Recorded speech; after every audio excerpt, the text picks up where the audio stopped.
Hi everyone, welcome to Bobs and Blackness. My name is Cheyenne Kali. In today's video, I'm going to be discussing my musical journey. When I say musical journey, what I really mean is my personal relationship with music and how that has developed over the years and how it's deepened, because I really feel like music is one of the constants in my life that have provided me a great sense of comfort, and have given me a sense of purpose in some ways as far as what I plan to do as far as my career and things like that. Like, music has provided me with so much, and it's just incredible, and I'm always and forever grateful for music as a source of just so many amazing things in my life. I think it's important for me to talk about my musical journey because it's just ever changing, ever developing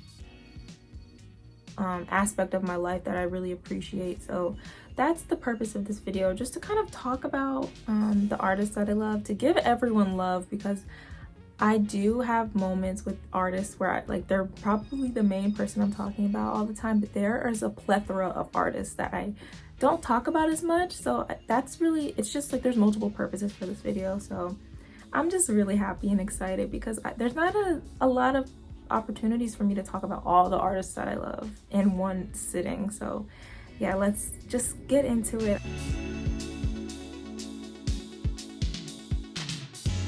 There was a radio station that my mom would put on for us every night. It was WJJZ 106.1. They played like the best. Quiet Storm. They were playing lots of Stevie, lots of Marvin, lots of Earth, Wind & Fire. Like, just when you think Quiet Storm, they were playing all of that, and it's just like it had such an impact. It had such an impact on me, and I would fall asleep to that. Me and my siblings would fall asleep to that station every night. It created an association for me with music and comfort and winding down, and it just really fostered a relationship with music to calm and comfort and serenity. So like that alone has really contributed majorly to my love for music, and I think about it all the time. Like, I always gotta play a good album to fall asleep to, or listen to something to fall asleep to, because music just really gives me just a moment, like just a time to pause for a second. I just appreciate it so much. It's my favorite form of art. Like, music is just everything. Like, I think I say that every day, but I really do mean it. The Quiet Storm was hosted by the late great Tony Brown. His voice was just so distinct, and he was just, at the intro to the Quiet Storm was just, I might play a little snippet.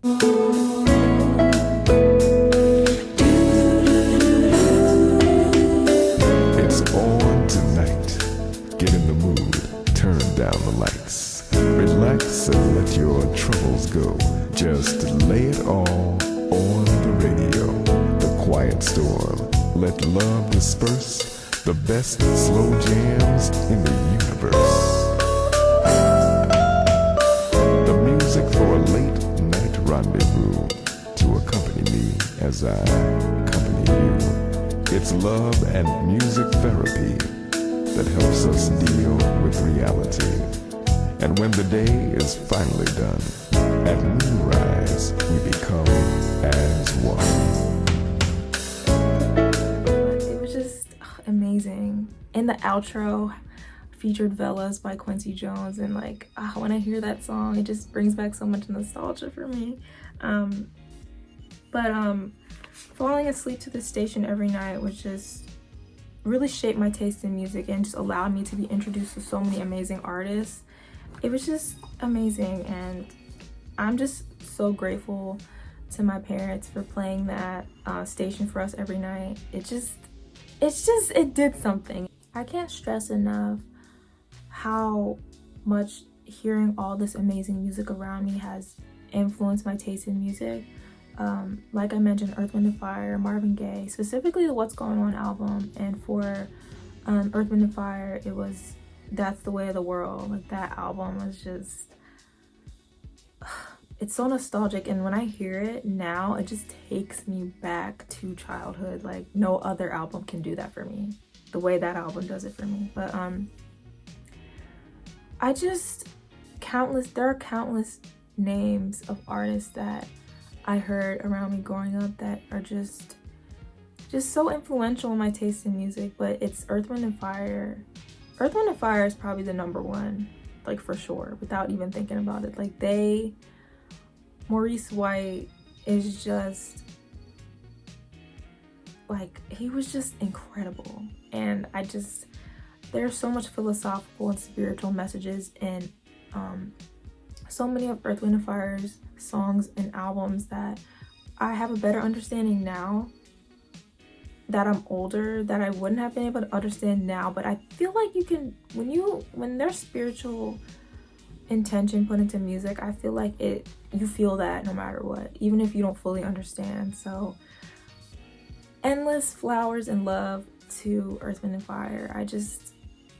I still have so much of their music to listen to, but what I've heard and what I've grown up on has already made such an impact. Let's move on to the next part of my musical journey.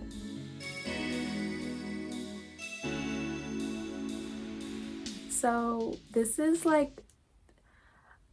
the part of my journey that really developed my personal relationship with music. And I'm talking about when I first started listening to Michael Jackson. Michael Jackson, man, he was the first artist I ever studied. Like, he is the blueprint for the way I go about studying the artists that I study now. He's the blueprint. Like, he is the reason why I go about it the way I go about it. Because okay, so let me start from the beginning. My siblings and I got Michael Jackson The Experience on Wii. This was 2010, I think. So I was 10 years old. No, I was 11. I was 11 years old when we got this game. And when I tell you this game changed my life, I'm not joking. Like, I knew Michael Jackson. Who didn't know Michael Jackson? We all know Michael Jackson. But when we got this game, I was starting to hear songs that I've never heard before. We all know the classics and the hits. Like, we know Thriller, we know Billie Jean, we know Beat It. Like, obviously I knew those songs. I grew up on those songs, hearing them on the radio and everything. But when I started hearing songs like Who Is It and just countless songs that maybe weren't as popular, Blood on the Dance Floor, just different songs that were featured on the game. Like, I started being like, okay, like, I like this guy. So when I really started to get into his music, and I was just so enthralled, and when we got that game, I was like, okay, like, I like this music, so like, let me start listening to his other stuff, because I just had to hear more. And from there, I started watching his interviews, and I just started to really learn about the kind of man and the person that he was. And that really changed everything for me. So when I started studying Michael, that was when the way I viewed music started to change. I started to really I really threw myself into the music, and I started to really pay attention to what I was listening to in a different way, because I always considered myself, I wasn't really somebody who listened to music like that. Like, I would go to school dances in 6th grade or whenever, and I'd be like, I don't know this music, because I didn't listen to the music of the time. Not to be one of those girls, but like, I just wasn't listening to music like that. So when I would go to school dances, I'd be like, I don't know the music. And I used to feel bad for that, but I really just think it took somebody as incredible as Michael for me to really just take up an interest in music the way I did. So I credit him for so much. He was the catalyst in my life for the love that I have for music. Like, I didn't feel the way about music that I do now until Michael. Like, my whole world exploded when I started to study him, and I truly just fell in love with the artist that he was. And I spent like 5 straight years pretty much studying Michael. The first time, because you know it always comes back around. But the first time I studied Michael, that lasted a long time. Everyone at school knew I was a Michael Jackson girl. Michael was everything to me, and I truly fell in love with him as an artist, and it just changed everything about the way I view music and artists. Like, I was like, okay, this guy is a genius, and he just, there's so much I can say about Michael. Like, it gets overwhelming trying to put it into words, but what I have to say today basically about Michael is that he is the blueprint, and he created he's the reason why my relationship with music started the way it did, and it really turned into something beautiful and something that I could never have imagined. I started to take it seriously. Like, I started to take music very seriously when I began to study Michael, and it's just like, I can't stress enough. It started with him, and before him, there was no passion for music that I had. Like, obviously, I loved the music my parents were playing around me and the music that I would hear on the radio from time to time, but nobody was like Michael. Like, Michael really changed everything for me, and I just cannot stress enough his importance in my life.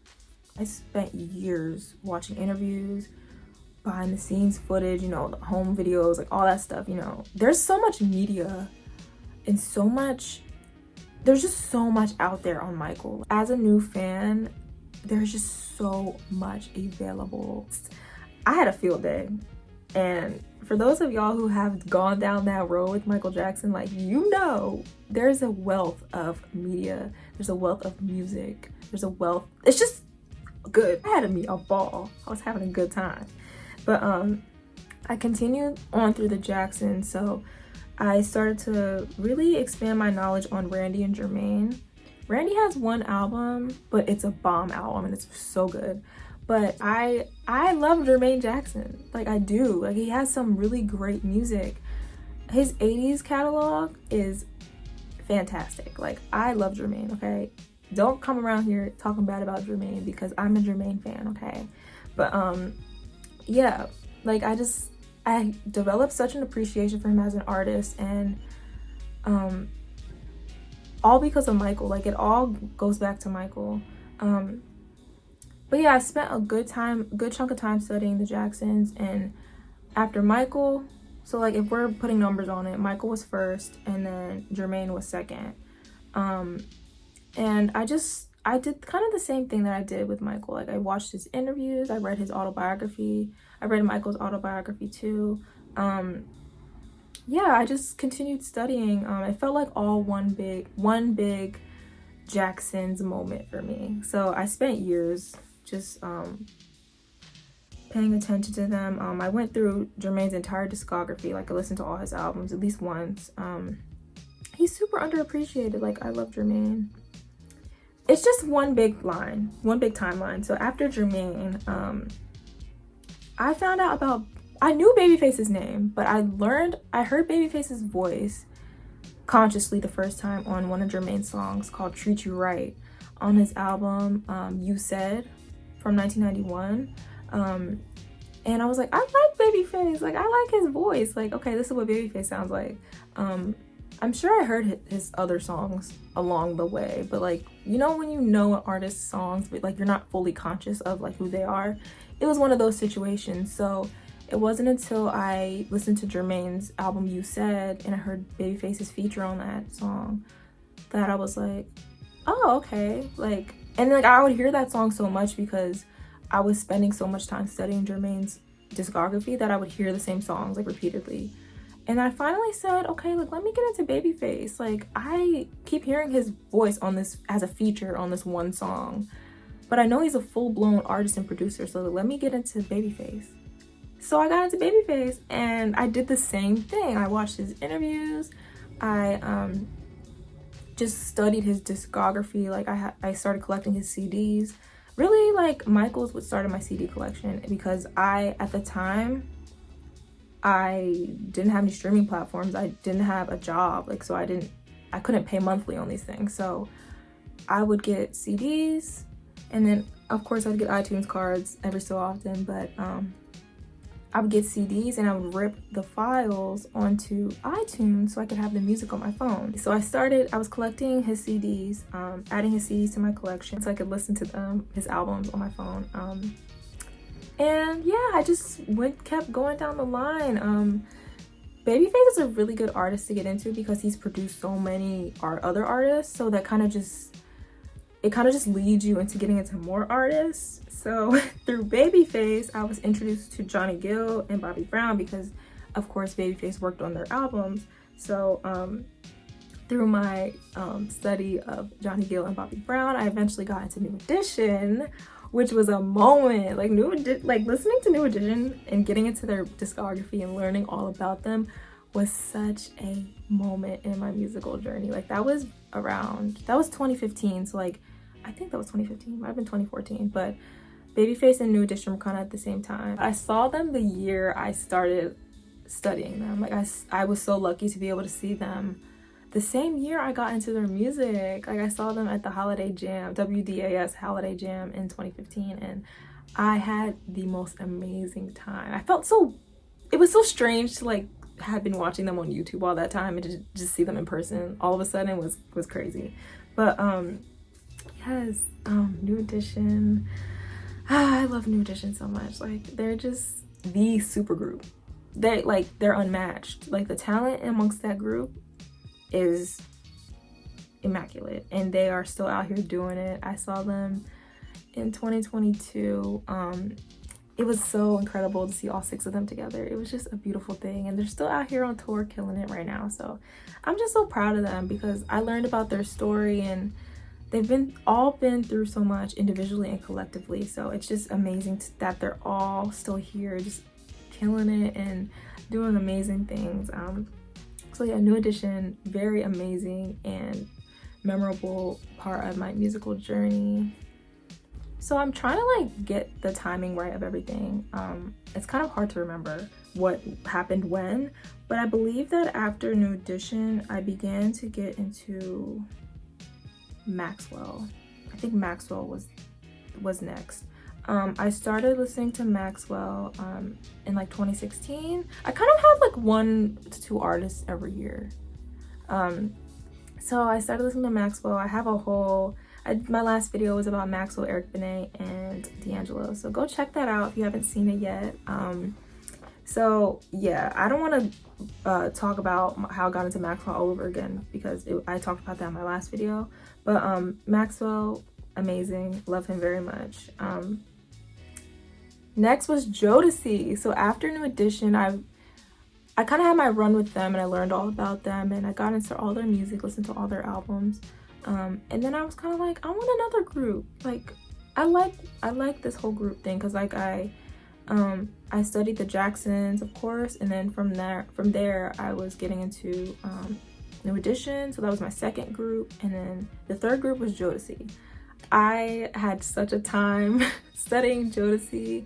I fell in love with Devontae Swing because he's just a genius. Like that man is a genius. I can't believe I've seen him in person. Like I'm still trying to come to grips with that. But yeah, Jodeci, I love them so dearly. Like I have such an appreciation for them. Like I love quartets. Like I just love them so much. Like Jodeci is really like, it's Jodeci and New Edition. Like they're like second to the Jacksons. Like that's my top 3. Jacksons, New Edition, and Jodeci. That's my top 3 as far as groups are concerned. As far as my own artists, you know what I mean? Like, cause Earth, Wind & Fire, like obviously they're always gonna be number 1 in my heart.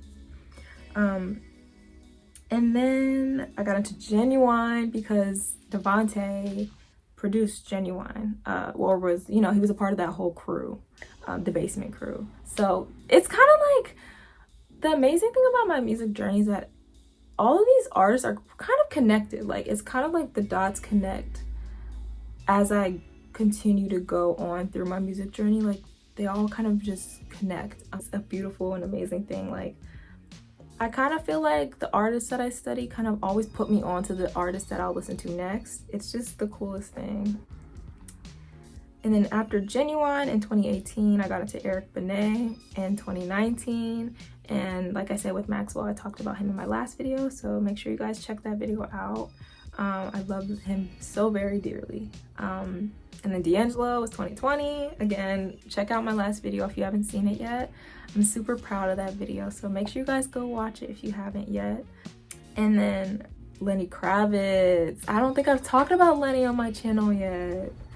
Lenny Kravitz is, I owe him a lot as far as my music journey is concerned, because he's the first artist that is just completely outside of the box of like R&B soul slash smooth jazz. Like basically he's the most different artist that I've gotten into, well, at least up to that point. I started listening to Lenny after D'Angelo in 2020. I was kind of, D'Angelo has a little bit of rock influence sometimes in his artistic approach, so it kind of made me interested in getting into more rock, but I wasn't conscious about it. Like I just felt myself craving something different, because R&B soul, like I'm gonna always love it, but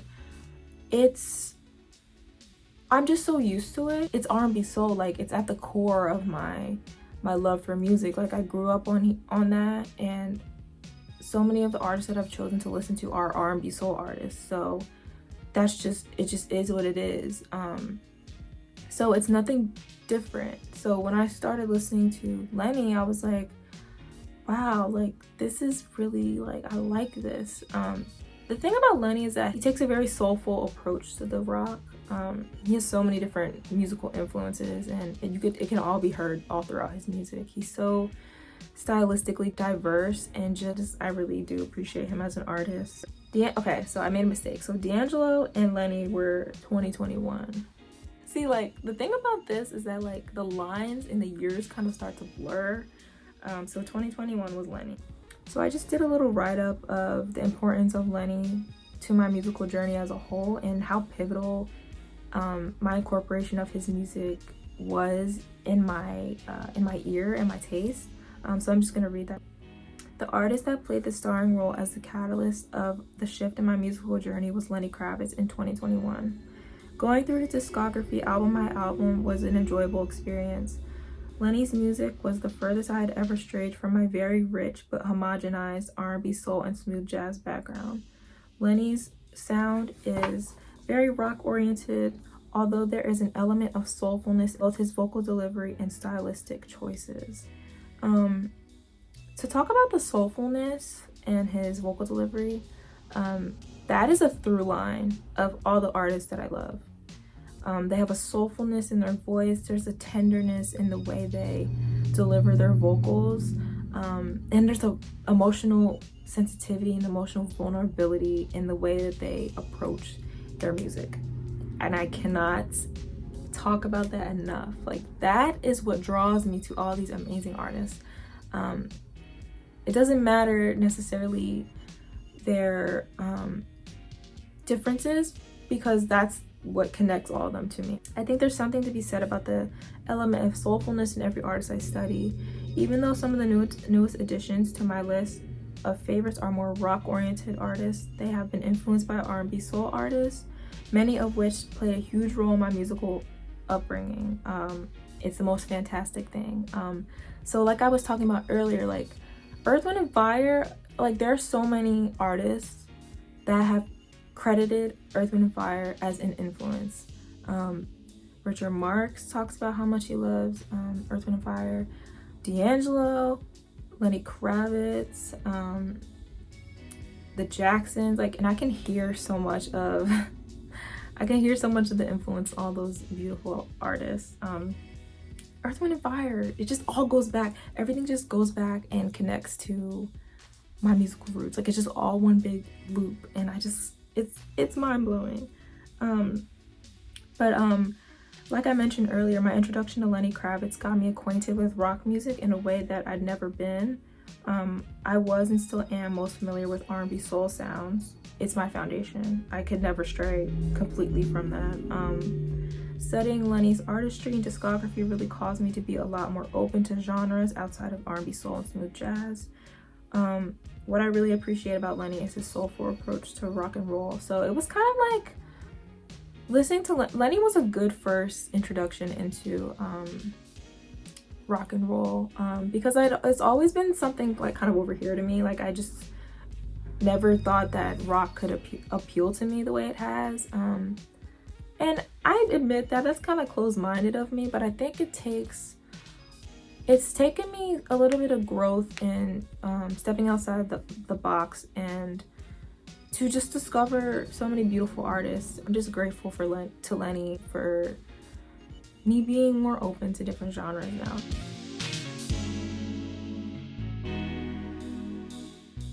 So now I'm going to talk about where I am in my journey now. So I considered the first artist of this part of my musical journey to be George Michael. Oh my god. Guys, you guys know how much I love George. Like I spent the tail end of 2021 and the entirety of 2022 talking about George and studying him, and I can't emphasize enough how much listening to George and studying him in 2021 and 2022 enriched my year. George is one of the most impressive artists I've ever listened to. Like I have such a deep love and appreciation for the person that he was, and he just makes crazy stylistic choices in his music and just things that blow your mind. Like the amount of times my jaw has dropped listening to George's music, especially older. Like y'all, that album, that's my favorite George Michael album, period. Like you know that because I did a video about it. Go check that out if you haven't seen it yet. But I did a video for the 26th anniversary of Older, so make sure you guys go check that video out. That was my first video. I love him very much, and I always will. He blows me away completely. He was a man of such brilliance and diplomacy. Through George, I got into Sting, Seal, and Sananda Maitreya, formerly known as Terrence Trent D'Arby. So again, just being connected to more and more artists through the artists that I love. And how I learned about those three is because George covered their songs. So I kind of just wanted to know the origin of the songs. So I got into them through George's covers. Sananda's debut album is one of my favorite albums that I listened to last year. Like I love that album so much. I have it on vinyl and on CD, so that should tell you something. So after George, the next artist I chose to get into was Kenny Loggins. Y'all, I love Kenny so much. Like I haven't talked about him on my channel yet, and I'm so happy. Kenny is a beautiful person and a beautiful artist, and I'm going to see him in September. I'm so excited. I plan on listening to Kenny's debut album Celebrate Me Home for February 2021's music writer exercise, which is when you listen to one album each day and you do a little write-up on it. This was when I was still on Twitter, so that's what the purpose of that exercise is. Kind of just encourages you to step outside the box musically and listen to albums that maybe have been on your list for a while, but you just haven't gotten around to listening to. So that was when I was supposed to first listen to it, but I didn't end up seeing the music writer exercise through, so I didn't get to Kenny's album. So he was just remained in the back of my mind for a while. The crazy thing about Kenny is that I found out about him through We Are the World, and the reason why I cared about We Are the World is because of Michael. So it kind of just goes back to Michael again. Like everyone's connected. So I got into Kenny in September of 2022, last year. So and what made me make the choice to finally listen to him was I was hearing Footloose everywhere, like the song Footloose. People were using it on TikTok and on Instagram Reels. So I was like, Kenny kind of sounded like George to me. Like when I first heard his voice after listening to George, I was like, oh my god, like they sound the same. Like voices were so close that I was like, oh my god, that's really crazy. Since I heard how similar his voice is to George's, and I was like, I probably like his music. So I finally listened to Celebrate Me Home, and that really started I fell in love with him immediately. He's done work on himself that makes it a requirement for him to be emotionally vulnerable in his music. And self-expression is his main goal, always. And he just seems like such a sweet soul, a sweet person. I cannot believe that I'm gonna be in the same room as him. Not even just like seeing him perform, but I'm gonna be able to go to see him do sound check. Like, I'm gonna be there for that. Y'all, I can't believe I'm gonna go see that man on his farewell tour. I'm so glad I caught him when I did. I love Kenny so much. I have such a special place in my heart for him. I've been going through Kenny's discography since September of last year, like I said. I quickly became a fan. His music is the most amazing culmination of rock, R&B, soul, smooth jazz with some folk and country elements. And he's another artist whose stylistic diversity has inspired me to open my mind and heart to more artists. Kenny has both introduced and reacquainted me with several artists. I talked about earlier how homogenized my musical journey was pretty much up until George and Lenny, because I was someone who was like I didn't really listen to many white artists, and it was only because there was no particular reason for it. I was just kept gravitating towards black artists because black artists that's mostly what's within the R&B soul genre. So I just went from black artist to black artist. And of course there's nothing wrong with that, but I do think I was doing myself a disservice by kind of just staying in one box. And I'm so glad that I finally have kind of stepped out of that box. So through Kenny, I've been introduced to so many other artists, and that's been amazing. So one of the people that I've been reacquainted with is Michael McDonald. I love his debut album so much. Of course, we all know What a Fool Believes. Like, What a Fool Believes is one of those songs that they played on WJJZ 106.1, the station I mentioned earlier. Like, that song etched up here. Like, I will never forget that song. And Michael McDonald and Kenny Loggins wrote that song together. So Kenny's always been in my consciousness without me realizing it. Everyone's connected, like I keep saying. I love Michael McDonald, and I'm starting to study him and watch and listen to his interviews and just slowly go through his discography. I really love him. His voice is just very distinct, and we all love Michael McDonald. And if you don't, you should. The primary artist that I credit Kenny Loggins for getting me into is Richard Marx. I learned about Richard through listening to Kenny's memoir on Audible. Not only have they worked together and performed together, but they are friends. Every time I opened the Audible app, I would see Richard's memoir in my recommendations. That really played a role in piquing my interest in him. I started listening to Richard in the very beginning of 2023. I had his 1987 debut album saved to my library for a little while and planned on listening to it eventually. So I finally began listening to it January 3rd, I think it was. I don't know why I remember, but I do. And I instantly fell in love with the sound of his voice. His voice has all the qualities that I adore. Like, it's just the sweetest voice ever. There's a special duality in his vocal style, a mix of beautiful rasp and sweet soulfulness. I just really love him. A really important element of why Richard became someone who I can call a favorite almost instantly is his lyricism. His lyrics are full of so much heart and passion. His lyricism does for me exactly what Babyface's does, which is saying a lot. Richard is a rock star, but that doesn't stop him from writing the most gorgeous, loving ballads. There are so many elements of his artistry that make him so easy to love. He has a stylistic diversity that is an unconscious requirement for me.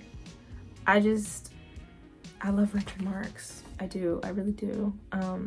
I've done so much studying on him and Kenny, kind of like simultaneously. I've really been enjoying this phase of my musical journey. I'm more open than ever to different artists. I've been paying special attention to liner notes, and I'm starting to take mental notes of session musicians shared by many of the artists that I've listened to. So a few of those, without going into too much detail, are Herman Matthews, the drummer, Nathan East, the bassist, and Greg Fillingane's amazing keyboardist, and as well as so many others. I'm also tuning into more smooth jazz artists and expanding my knowledge on artists that I've already known for all my life but just have never taken out the time to learn about. I have so much love and appreciation for all these beautiful artists that I have taken the time out to study, and all of them deserve so much love and appreciation. And of course, I will continue to talk about them on this channel and many other topics and formats, and a few of them may get their own dedicated videos, but this was really just a sprinkle and a taste of my musical journey. There's so much more that I can say and that is available to say in my mind. So just to conclude, I just want to read something. I can never really predict where my musical journey will take me next. I'm always caught by surprise at just how brilliant the artists I get into are. It's been the most fun and enriching experience to take the time to get to know all these wonderful artists and musicians. I'm looking forward to continually expanding and seeing who else I will come across and add to my list of favorites. I really thank you guys for watching and for just taking the time out in your day to just listen to me chat and to listen to me speak about my musical journey. I hope it was enjoyable. I hope you guys learned something and were able to kind of get a gist and a better understanding of the artists that I love and my taste in music, because it makes sense, but it's kind of all over the place at the same time. I'm just so happy that I've been introduced to so many artists through the different artists that I choose to listen to. It just feels like one big loop of beautifulness, just one big family of amazing artists that are just amazing to me. Like, it just feels like they're just all connected. The only artist that I've met is Eric Benet, but I almost feel like I don't have to meet these artists to know that they're beautiful people. I do really intense studying of all of them, and I feel like I'm able to get a pretty good idea of the kind of people that they are. Like, what a good run I've had. I just can't wait to see who's next, and I'm already in the process of listening to and adding more people to my list of favorites. Y'all will hear about them soon, I'm sure, because I have an inability to stay quiet when it comes to the artists that I love. Like, even if I tell myself, girl, don't do too much, I can't help it. Everyone will know. I will shout it from the rooftops. And the most important thing for me is for the artists that I love to somehow come across what I do and to feel just a burst of warmth and love coming from me.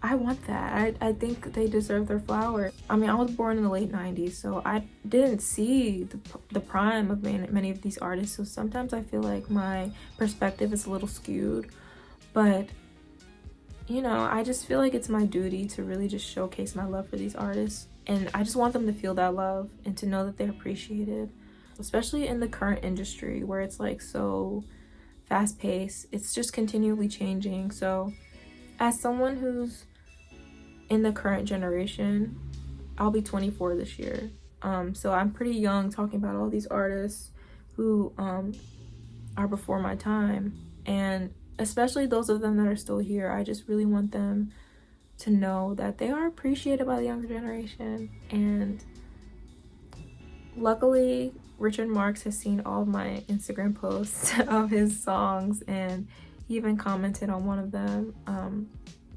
I just want him to know that I love him. I want everyone, all these artists, to know that I love them, and that you may not be relevant as far as mainstream is concerned, but there's a place for you in my heart. And I know that sounds corny, but I mean it. Like, I just have such a deep love and appreciation for all of them, and they will know it. They will know it. So yes, that's the conclusion of this video. I hope you guys enjoyed it. If you have any comments, please share them with me. Don't be afraid to comment. I will get back to you. Make sure you guys follow me on Instagram at bopsnblackness, and make sure you subscribe if you've liked what you see today. And if you haven't seen my previous videos, make sure you catch up on those, and I will see you guys in the next one. In the meantime, catch me on Instagram. I'm always on there talking, so I will be sure to chat with you guys on there in the meantime, in between time. So I will catch you guys later. Bye.